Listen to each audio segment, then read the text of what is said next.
Good morning and welcome to the Daily Cyber Briefing for Thursday, the 3rd of October. I'm Stephen Ridgway. The US Cybersecurity and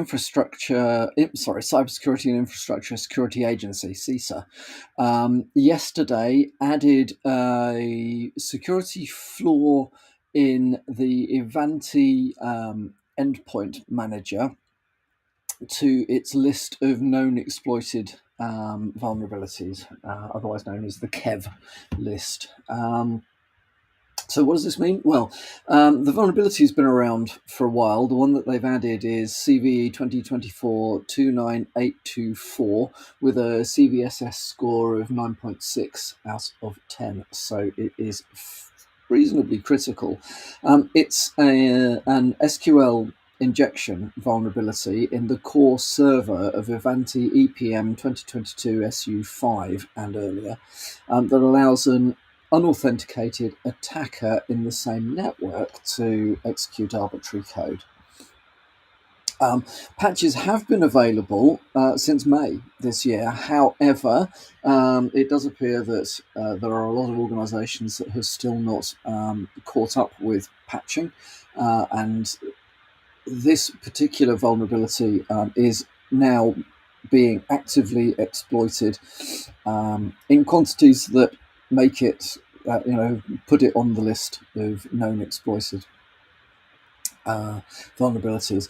This is in addition to three other vulnerabilities: CVE 2024 8190, which is an operating system command injection vulnerability in the cloud service appliance; 2024 8963, a path traversal vulnerability in the CSA; and 2024 7593, which is an authentication bypass vulnerability in the virtual traffic manager. Those have all got CVSS scores between 7 and 9.8. The last one was 9.8. Now, federal agencies have been mandated to update by 23rd of October. Appreciate that a lot of our listeners are not federal agencies. However, it is always a good benchmark to follow this stuff. CISA, generally their information is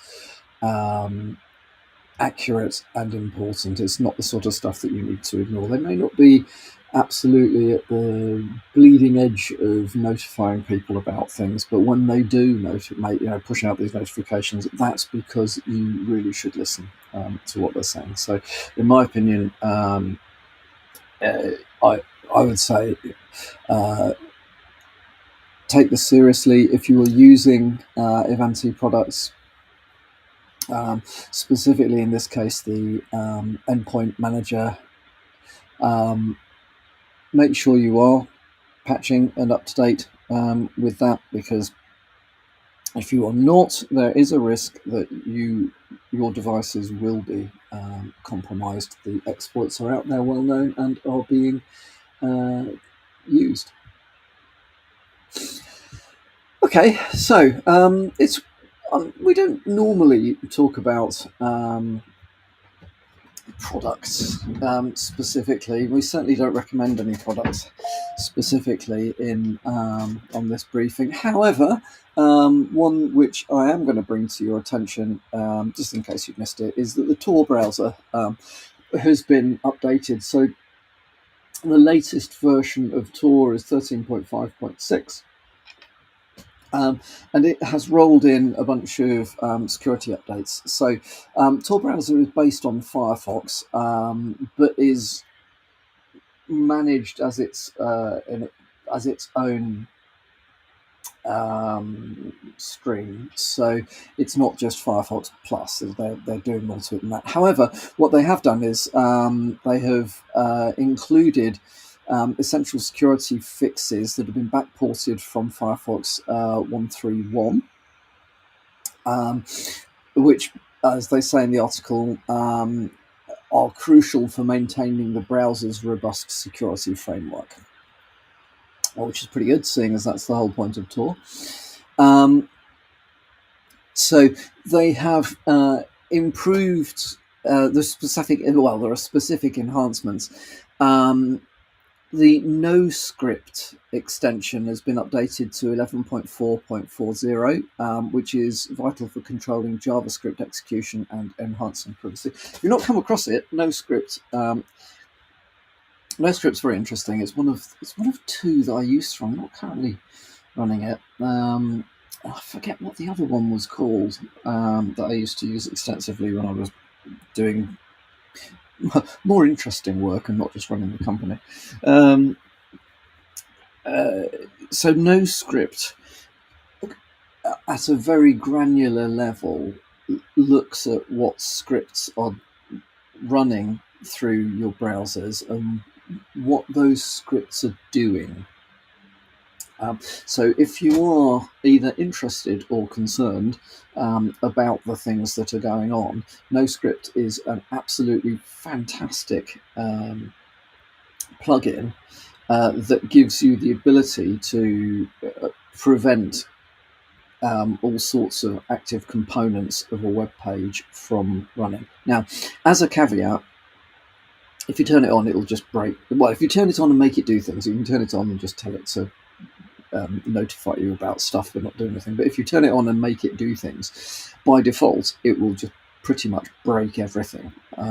However, it is possible, without too much effort, to work out which scripts are required in order for a website to function, and which scripts you can quite happily block with no impact to functionality on the website at all.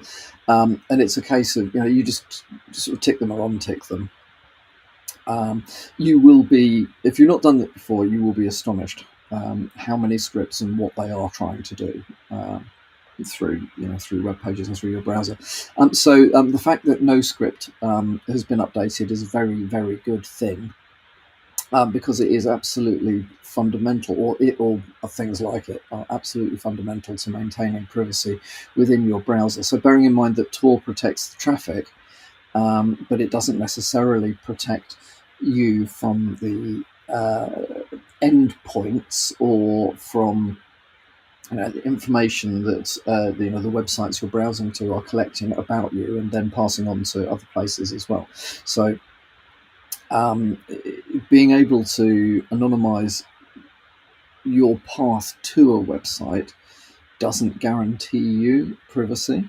What it does is it doesn't guarantee you that others gathering information off the internet can't work out who you are, but it makes it very difficult as in almost impossible, to work out who you are just from your traffic.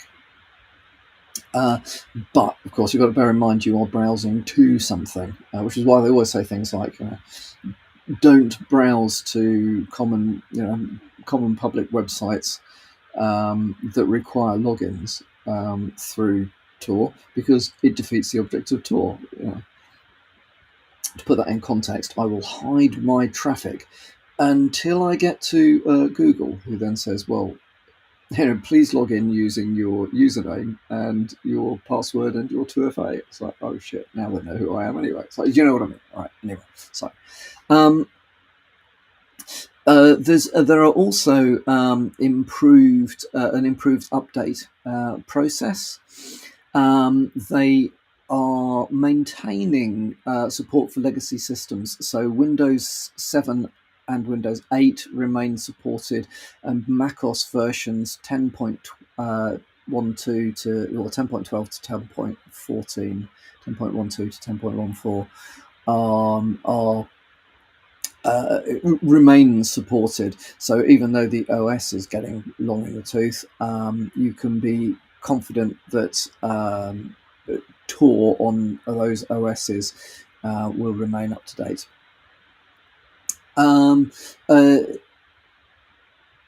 So, and also another improvement is that on Android, the Gecko View component has been updated to align it with desktop versions, which gives a consistent security approach. So if you are using Tor, If you have requirements to use Tor, very much recommend that you take a look at this. Keeping up to date with these sorts of things is very important. It's very important to remain patched and up to date anyway with stuff. And as I was discussing with Rich Benfield from the other Agony Uncle yesterday around patching and updating policy for critical customer facing services, it is a little bit of a trade-off. That patches could introduce issues and do occasionally introduce issues. However, it is much easier, in my opinion, to manage the issues if you are patching more often rather than less often, because if you're continually moving up by one minor version, at least if something breaks, you know what broke it. Whereas if you are patching from, say, 2 versions or 3 versions or 4 versions ago, there may be a whole host of things, especially where you have to do intermediate patching in order to get to where you're trying to end up. It can be very difficult to work out what has broken. And it can be quite difficult to work out how to roll that back quickly whilst you do the root cause analysis on what's broken. And so you end up with this feeling that you have to do incredible amounts of regression testing every time you patch anything, which is often used as an argument for not patching things. So patch and be damned, I think, is not a bad approach. The only caveat to that would be, well, if you've got systems which are critical, life support systems in hospitals, for example, you probably don't want to patch and be damned. I think you probably do want to do extensive regression testing on those things. So, guess what? All comes down to the same thing. As always, risk assess and then do the appropriate thing. Okay, then finally from me today, the NSA, in conjunction with the Five Eyes groups, have published a document talking about 6 principles of OT security. There's a good article in Dark Reading that sets out these principles and gives a good overview, but there's also a link to the document itself if you want to delve into a little bit more detail around this stuff. So what are we talking about? Well, this is aimed mainly at critical infrastructure, by which we mean things like water, energy, transportation, so on and so forth. However, that doesn't mean to say that other industries wouldn't benefit from understanding this stuff. If you understand how to protect critical national infrastructure or critical global infrastructure, protecting things that are not at that level, you can apply the same principles appropriately. Having risk assessment, it's all about risks today. Anyway, the 6 principles are: safety is paramount. Okay, that's kind of obvious, but you'd be surprised that certainly in operational technology world, there are understandings, perhaps historical understandings about the physical and kind of real world safety, but possibly less